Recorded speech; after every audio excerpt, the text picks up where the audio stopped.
is an exhibit and also the album, which is magnificent. And well, if I have looked at the pictures, and I feel that she loves Maramures. And Mrs. Gail Kligman, I remember we had a lecture about Transylvania during the Second World War, and there was a study by somebody from South Dakota. A very good book, very good documented, and somebody from the audience asked, why was Transylvania so disputed? Because it's lovely. So this was, because it's lovely. Yeah, yeah. And this was the answer. So I would like Mrs. McLaughlin to tell us a few words about it. Thank you so much.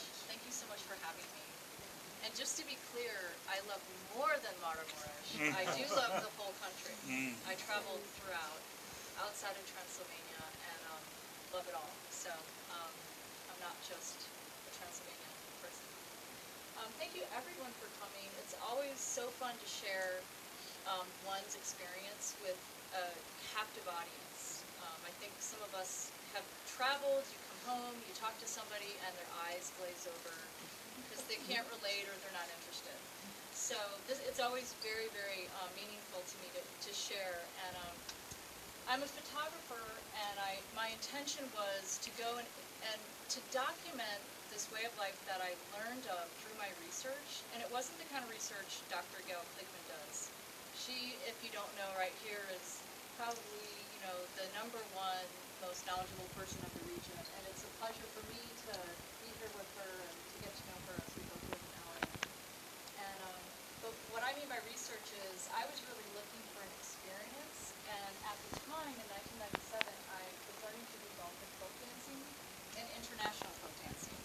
And so here in the States, we refer to it as anything over there that's different, international. And I was introduced to it from my husband when I met him in Virginia. And I immediately was just captivated by the music, and I was trying to find out more about the dances, but nobody knew because we were all Americans. And, oh, I think this one's Bulgarian, I think this one's Romanian. And it's about a girl on the field about harvest time, and she lost her love. I mean, we just didn't know. But I used my imagination, and I danced every Monday night and went as much as I could. And there was only 7 of us dancing, so it wasn't a great group. And then at the time, I started graduate school to get my master's in photography. And it was an eye-opening time for me because I learned a lot about the history of photography. And the history of photography starts in 1839, mid-19th century. And so I was very attracted to that aesthetic, that way of life, that time of life. Not necessarily wanting to go back and live it, because I know it wasn't ideal. There was a lot of difficulty during that time and hardship, but just in terms of the romance of it, I wanted to see, it's like if you had an opportunity to go back in time, when would it be? And that would have been one of my times. So I thought, okay, I want to go to Eastern Europe for my MFA project, and I know I'm not going to find what it is in my head, in my fantasy, but I'm going to find something close to it. And when I arrived in Maramures, it went beyond my expectation.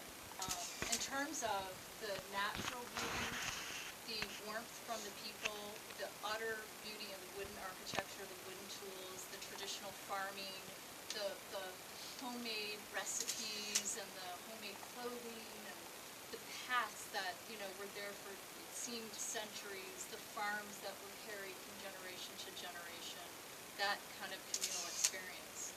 And, you know, I cherished every single day that my husband and I lived in the village. And a lot of people ask me, well, who did you live with and how? And I just went with my proposal. I applied for a Fulbright, and I did not get it the first time or the second time. But when I went, I followed my proposal exactly as if I had gotten it. And it said, the first 3 weeks I will travel around looking for the village that is most suitable for my needs and that is off the beaten track. And that's when I learned of Dr. Gail Kligman, because everyone in the village Breb said, do you know Gal, do you know Gal? And I'm like, who's Gal?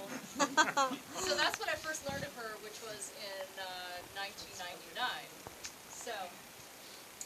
course, there were many villages I would have loved to have lived in, but we did find one, and it's a long story, but we picked it because it was a straight road to Seaget, the big town nearby, so that if we needed to get out in winter, our van with chains would get us there. And we knew that would be important in some way. So we kept bumping into this family, and we kept flirting with each other, the grandma of the house, and later on I was told she would go in and go, oh, my American friends are back in town today. And she was all